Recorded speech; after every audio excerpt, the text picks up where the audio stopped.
my beloved Boss Mike Cervera.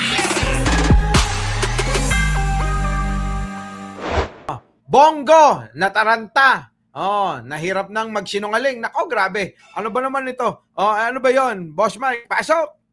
Alam mo ba ang proyekto ninyo na naiulat kasi ngayong araw, ngayon lang? Ito ho yung mga kababayan ko Ito ho yung si Diskaya sa mga hindi nakakakilala.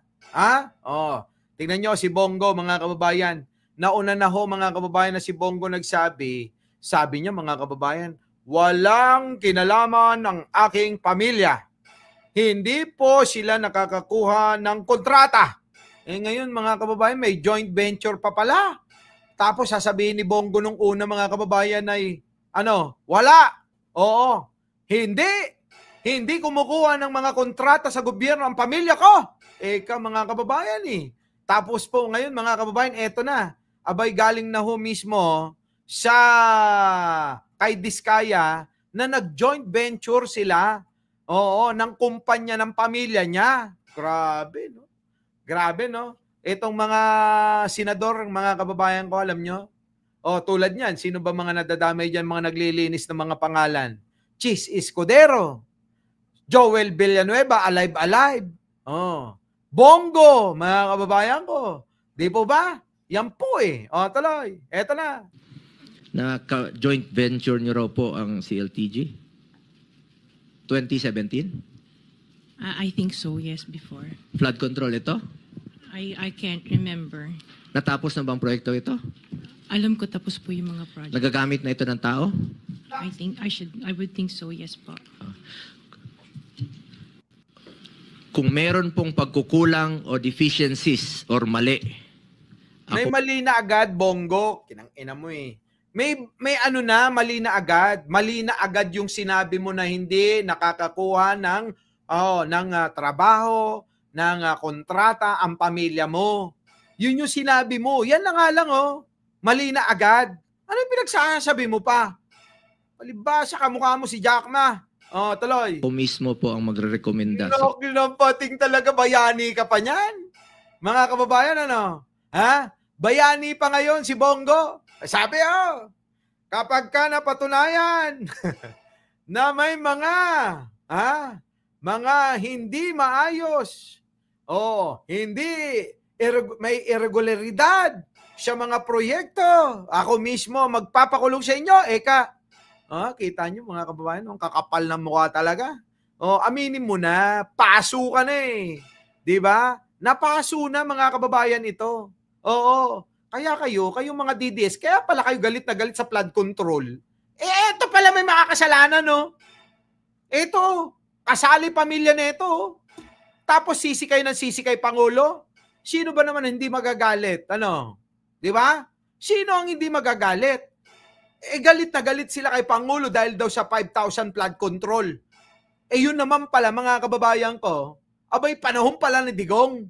Di ba? Kahit nga si Bato Anong sabi ni Bato mga kababayan? Natameme.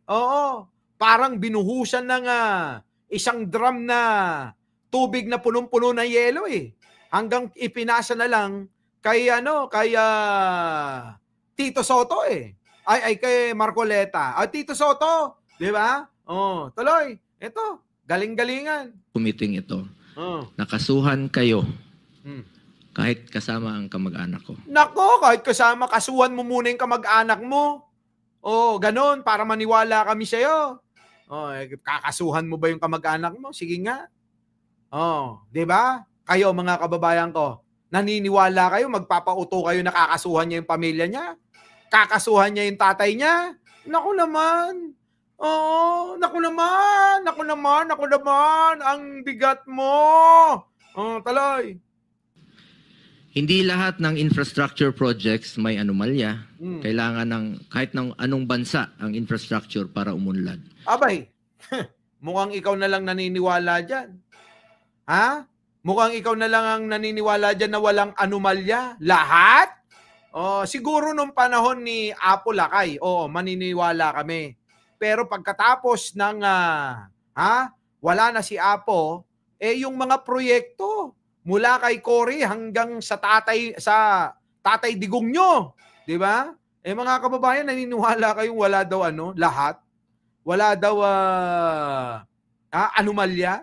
Nako, Diyos ko naman, ginagawa. Alam nyo, parang parang ito si Bongo tsaka si Bato, at tsaka si Marcoleta, ginagawa tayong pinanganak kahapon, Basta gawin lang po ito sa tamang proyekto. Ang masama, yung palpak na proyekto at ghost projects na ginagawang gatasan. Huwag lang po sanang bastusan. Bastusan, kung may bastos man dyan, ikaw yan. Mga kababayan ko, huwag sanang bastusan. Kung may bastos man dyan, ikaw yan. Hindi ka pa nakahubo, bastos ng paningin ng tao sa'yo. Kita mo nauuna yung paglilinis mo sa pamilya mo. Imbis na mag-imbestiga ka, imbis na manawagan kayo ng investigasyon. Abay, si Pangulo pa talaga nanguna. Yung taong inyong kinukutya. Yung taong sinasabihan nyo na hinahanapan ninyo ng 5,000 flood control. Mga kababayan ko, nung 2019, alam nyo po ba, na meron pong 302 billion na issue. Sa panahon ni Digong, na bigla na lang naglaho. Ang pondo po ay 332 billion kung hindi ako nagkakamali. 332 billion na flood control fund ang hindi ho maipaliwanag kung saan napunta. Panahon nyo yun.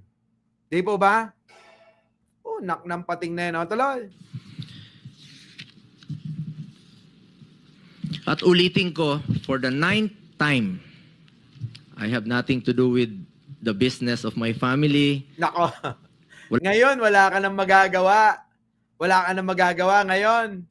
Diyos ko naman, kailan lang sabi mo, wala kang walang nakukuhang proyekto yung pamilya mo. Ilang beses tinanggi yun, mga kababayan. Di po ba? Ganun kasinungaling yan. Tuloy. Wala po akong kinalaman sa negosyo nila. I have no involvement in its operations. 24 anyos pa lang po ako. Nagtatrabaho na po ako. Nako, yan na naman yung mga dramang ganyan. Ito ho yung style ng mga scammer. Ganito ang style ng mga scammer. Yung magdadrama na naman, mga kababayan, na ikikwento na naman yung hirap ng buhay. Sasabihin, mga kababayan, nung 24 anyos ako, nag-umpisa na akong maghanap buhay. Hanggang narating ko kung anong meron ako at nabili ko, kung yung mga property na nandito. Ganun di ba? Bang klase talaga, mga kababayan ko. Tanga na lang maniniwala rito. Maniwala kayo. Napakatanga. Di ba? Tuloy. Former Mayor Rodrigo Duterte. Yan na. Hindi po nakakalapit. Ginamit na naman si Digong. Ginamit na naman si Digong. Baka nakakalimutan mo, Bongo.